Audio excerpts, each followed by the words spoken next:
جسے یہ بات اچھی لگے کہ اس سے اللہ اور اس کا رسول صلی اللہ علیہ وسلم محبت کرے، او یحبہ اللہ ورسولہ، یہ اللہ اور اس کے رسول سے محبت کرے اور اللہ اور اس کے رسول اس سے محبت کریں، تو وہ بندہ 4 کام کر لے۔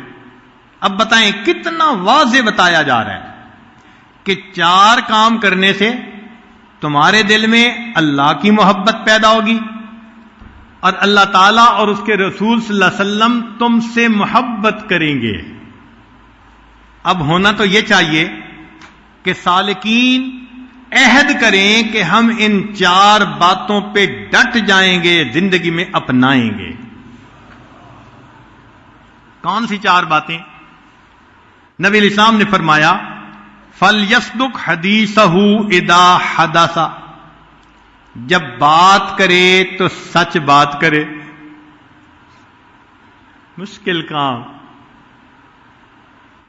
آج بدبخت شیطان نے جھوٹ کی نفرت کو کم کرنے کے لیے اس کا نام بدل دیا، اس کا نام بہانہ رکھ دیا۔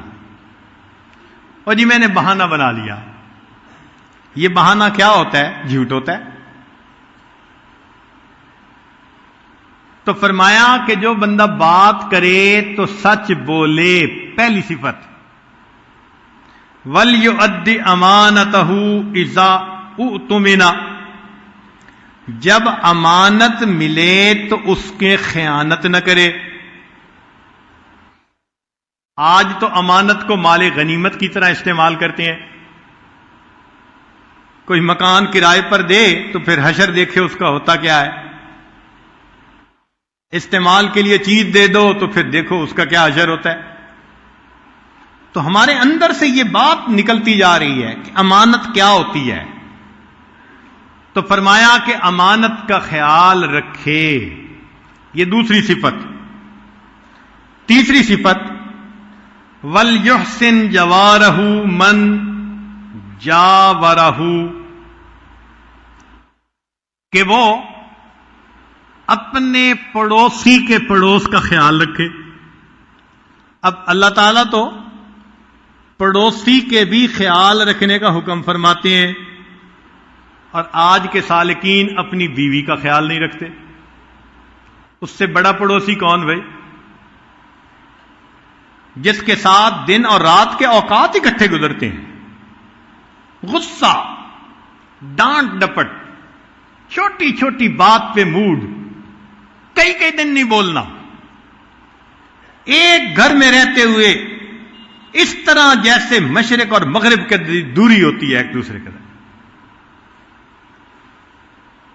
تو پھر اللہ تعالیٰ کی محبت کیسے نصیب ہوگی؟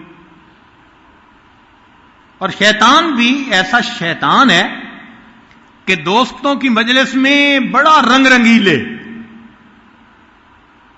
اور گھر پہنچتے ہیں کہتے ہیں حضرت پتہ نہیں کیا پارا چڑھ جاتا ہے، یہ آگ ہے اور شیطانیت ہے جو دماغ میں سما جاتی ہے، اور کیا ہے۔ جہاں محبتیں تقسیم کرنی تھیں وہاں غصے اور غیروں کی طرف ترستی ہوئی نظریں۔ تو 3 باتیں، 4 بھی نہیں 3 باتیں فرمائیں کہ جو 3 کام کرے گا اس کو اللہ اور اس کے رسول صلی اللہ علیہ وسلم کی محبت ملے گی، اور اللہ اور اس کے رسول صلی اللہ علیہ وسلم اس بندے سے محبت کریں گے۔ آج سودا کریں اللہ سے کہ اے مالک یہ 3 کام کرنے کا عہد کرتے ہیں دل میں، سچ بولیں گے، جھوٹ سے بچیں گے، امانت کا خیال رکھیں گے، اور تیسرا اپنے پڑوسی کو، اس سے مراد صرف گھر کا پڑوس نہیں، دفتر میں کام کرنے والا بھی تو پڑوسی ہوتا ہے، جو بھی ساتھ رہے، سفر کے اکٹھا سفر کرنے والا بھی ایک وقت کا پڑوسی۔ تو اللہ کے بندوں کے لیے رحمت بنے، اللہ کے بندوں کے لیے زحمت نہ بنے، اس طرح ہمیں اللہ تعالیٰ کی محبت نصیب ہوگی۔ پھر فرمایا کثرت ذکر، کہ اللہ تعالیٰ کی محبت ذکر کی کثرت کی بنا پر بڑھ جاتی ہے. اور واقعی جن کے دل میں محبت ہو تو اللہ تعالیٰ کے ذکر میں ان کو مزہ آتا ہے. حسن بصری رحمۃ اللہ علیہ فرماتے تھے تفقدوا الحلاوۃ فی ثلاثۃ اشیاء، تین چیزوں میں تم انجوائمنٹ تلاش کرو، حلاوت ڈھونڈو. تمہیں حلاوت تین چیزوں میں ملے گی، فی ذکر اللہ کی یاد میں، وفی قراءۃ القرآن قرآن پڑھنے میں، وفی الصلاۃ نماز پڑھنے میں. فَإِن وَجَدْتُمُوهَا وَإِلَّا فَاعْلَمُوا أَنَّ الْبَابَ مُغْلَقٌ، اگر ان تین میں تمہیں حلاوت نہ ملے سمجھ لو دروازہ بند کر دیا گیا ہے.